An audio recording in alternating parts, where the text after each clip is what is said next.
How did Waqfs kill business prospects of Muslim entrepreneurs? Why did Khojas and Memons do better at modern business compared to other Muslims? We take up these two questions in our concluding episode in this series. Namaskar, my name is Ajay Sharma. Welcome to a new episode of the Kaafirnama.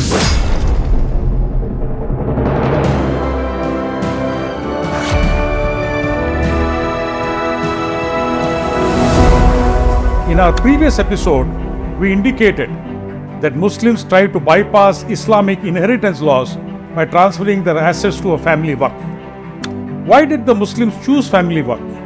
And why did their move backfire? To answer these two questions, we need to understand the basic tenets of a family waqf. The waqf is the only legal structure permitted in Shariah laws that allows for collective ownership of property. A Muslim individual can establish a family waqf, transfer his assets to the family waqf, and then appoint himself or his wife or any other family member as his caretaker. The waqf is also exempt from inheritance laws as quoted under Shariah. Hence, it can ensure that assets are not compulsorily partitioned and handed over to various descendants but stay within the immediate family.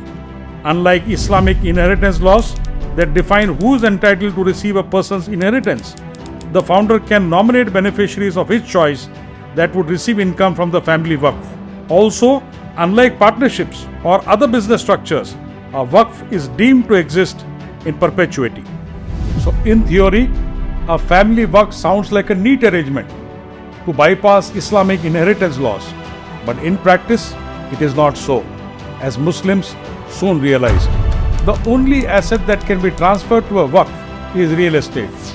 The waqf is then expected to generate revenue from its real estate holdings and in turn use this revenue to pay off endowments to its beneficiaries as specified in the waqf deed. So in effect, the Muslims, to bypass Islamic inheritance laws, were transferring their liquid assets into immovable property. Now by itself, this aspect may not have seriously impacted the business prospects for Muslim entrepreneurs. What did the damage was other Islamic laws related to waqf. Islamic laws decree that a waqf deed is fixed in perpetuity. Neither the founder nor the beneficiaries can alter any part of the waqf deed anytime they choose to.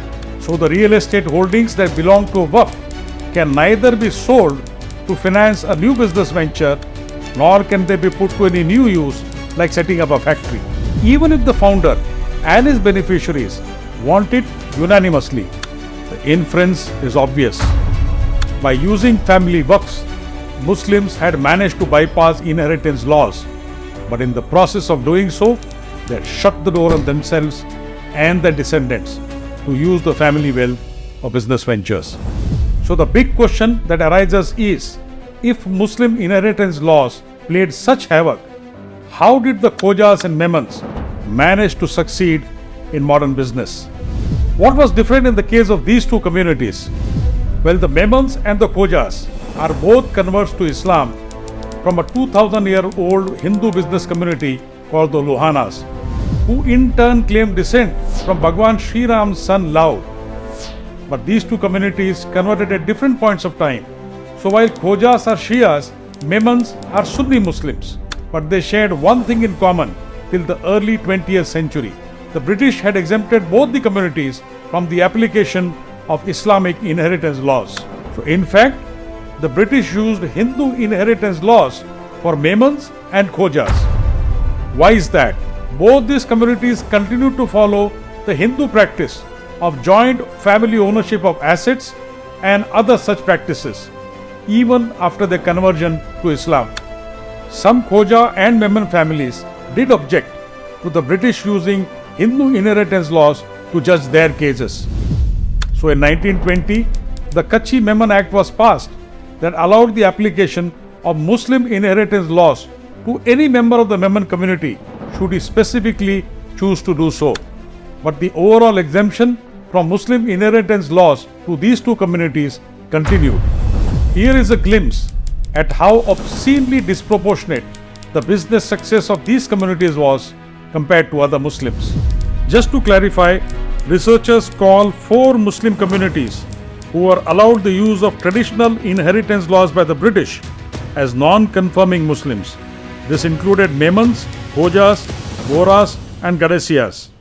Though we must hasten to add, this nomenclature refers to their regal status during British rule. It is in no way connected to their religious beliefs. Non-conforming Muslims formed barely 0.4% of the Muslim population in undivided India. However, almost 61% of the Muslim directors in joint stock companies in 1920 were non-conforming Muslims. By 1940, their percentage had come down to 42%, but even then, it was disproportionately high compared to other Muslims. Non-conforming Muslims owned 37% of the joint stock corporations, 50% of joint family businesses, and 21% of partnerships among all Muslim-owned businesses that approached different high courts with commercial cases during 1900 to 1947. The case of the non-conforming Muslims is the exception that proves the rule.